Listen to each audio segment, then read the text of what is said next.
Most people approach retirement the way a drunk approaches a staircase. Confident, careless, and certain they'll be fine right up until the fall. They assume time will fix bad decisions, that markets will forgive ignorance, and that somehow, without discipline, things will magically work out. That assumption has ruined more retirements than bad luck ever did. The truth is simple and uncomfortable. If you don't position your assets correctly before retirement, no clever move afterward will save you. Most people believe financial failure comes from bad luck, but in reality it comes from repeated, predictable mistakes made while feeling confident. The market rarely punishes people immediately.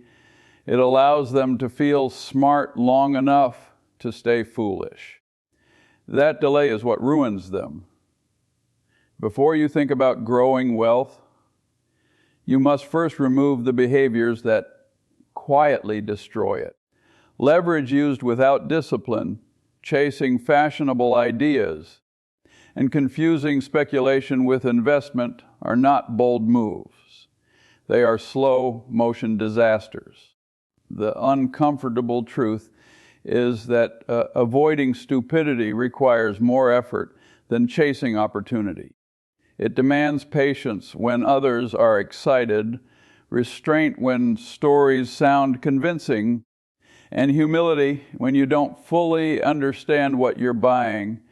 Many people lose not because they were wrong once, but because they refuse to admit they might be wrong at all.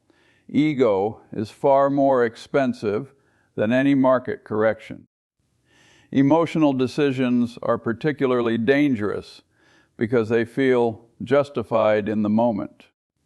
Fear pushes people to sell quality assets at the worst possible time, while greed convinces them to buy inferior ones when prices are already inflated.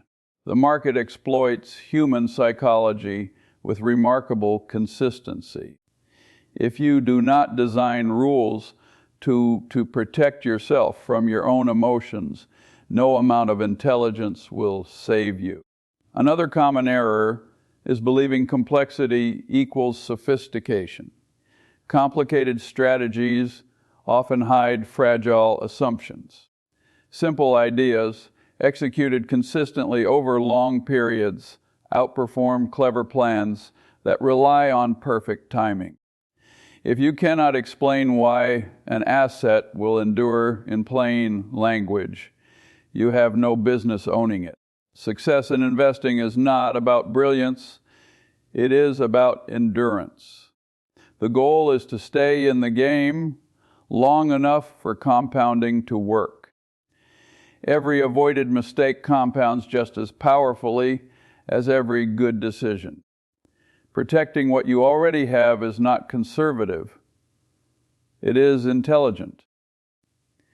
Many people reach retirement still trading time for money, believing they will somehow shift gears later. That belief is dangerous. Energy declines, attention narrows, and tolerance for stress fades. Yet the need for income does not disappear. Assets that depend on your daily involvement do not provide freedom. They provide obligation. If your financial well-being requires constant effort, you have simply postponed work under a different name.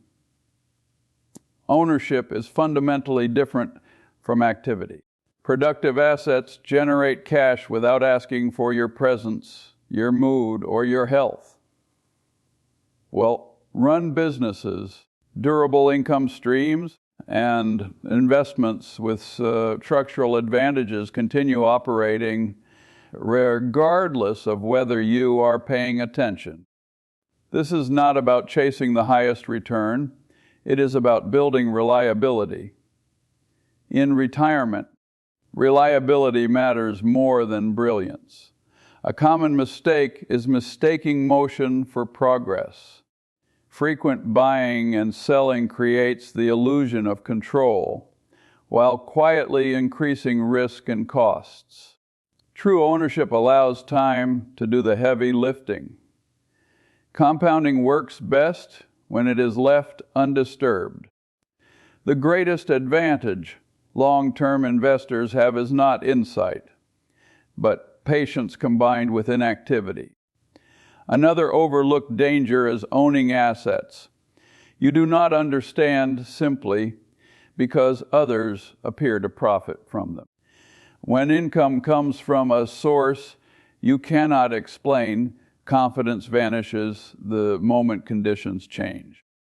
Durable assets hold their value not because markets are kind, but because they serve real economic needs year after year. That durability is what keeps income flowing when enthusiasm fades. Retirement rewards those who built systems, not those who relied on effort. The objective is to reach a point where your assets carry the burden instead of you. When income arrives without urgency, decision-making improves, fear recedes, and time becomes your ally rather than your enemy. Inflation rarely feels dangerous at first because it operates quietly, without drama or headlines. It doesn't destroy wealth overnight. It erodes it gradually year after year, until purchasing power disappears and people are left wondering what went wrong. The most damaging part is not the loss itself, but the false sense of security that comes from holding assets that look stable while slowly losing real value. Many people assume they can out-earn inflation or adjust later, but by the time inflation becomes obvious, the damage is already done. Fixed income that seems safe can become a trap when prices rise faster than returns. What matters is not how much money you have on paper, but what that money can actually buy in the future. Ignoring that distinction is one of the most common and costly errors in long-term planning. Assets tied to real economic activity behave differently. Things that people must live in, use, or rely on tend to adjust as prices rise, because demand does not disappear. These assets do not depend on optimism or market narratives. They depend on necessity. That connection to reality is what allows them to endure when monetary policy changes or currencies are mismanaged. Another mistake is assuming inflation protection requires complexity or constant action. In truth, the most effective defenses are often the simplest. Ownership in productive enterprises and real assets has historically preserved value, not through prediction, but through participation in ongoing economic activity. You are not trying to forecast inflation. You are positioning yourself so it matters less. The real risk is complacency. Inflation punishes those who assume stability is permanent. Those who prepare early don't need to react later, because their assets adjust while others scramble. Most people measure wealth by accumulation, but true security comes from dependency, or rather the lack of it. The more obligations you carry, the more vulnerable you become to events you cannot control. High fixed expenses, excessive debt, and lifestyle inflation quietly force people into risk they never intended to take. Freedom shrinks not because income falls, but because commitments rise. Debt is often marketed as a tool, yet it behaves more like a contract with the future. It limits flexibility and removes margin for error. When income is steady, debt feels manageable. When conditions change, it becomes a trap. Reducing obligations produces a return that no market can take away. Every expense you eliminate permanently lowers the amount of risk required to survive. Low dependency changes behavior in powerful ways. When you are not desperate for income, you can make decisions based on reason instead of urgency. You can wait for favorable terms, decline poor opportunities, and remain patient while others rush. That patience is not accidental. It is purchased through preparation and restraint. Many underestimate the value of a margin of safety in daily life. Small buffers in cash, time, and obligations absorb shocks before they become crises. Without those buffers, minor disruptions escalate into forced decisions. With them, volatility becomes manageable rather than threatening. Financial independence is not about excess. It is about control over your time, your choices, and your dignity. When your needs are modest and your structure is resilient, the world loses much of its power over you. Stability becomes the foundation from which opportunity can be evaluated calmly rather than chased desperately. Many people confuse wealth with complexity, believing that a larger income or flashy lifestyle automatically provides security. The reality is the opposite. True financial strength comes from reducing dependence on uncertain factors and building freedom into your life.